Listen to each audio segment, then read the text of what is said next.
বাংলাদেশের সকল গার্মেন্ট শিল্পকে একটা গবেষণা করে তথ্য নিয়ে কারা গার্মেন্ট ঠিকভাবে চালাতে পারবেন, তাদেরকে আর যারা পারবেন না তাদেরকে চিহ্নিত করা। বন্ধুরা,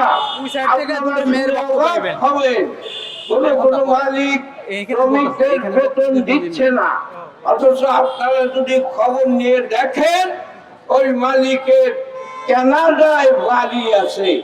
যদি আপনারা খবর নেন তাইলে দেখবেন ওই মালিকের অস্ট্রেলিয়ায় বাড়ি আছে।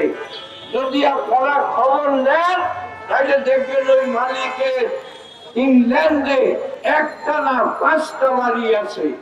আপনারা যদি খবর নেন ওই মালিক বিদেশে কোটি কোটি টাকা পাচার করেছে।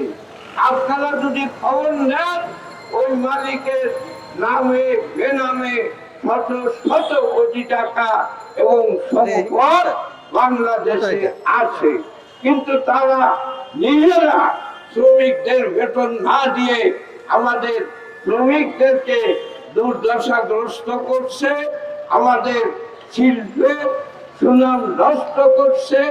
বিশ্ব বাজারে আমাদের রপ্তানি কমে যাচ্ছে, বাংলাদেশকে তারা জিম্মি করতে চাচ্ছে।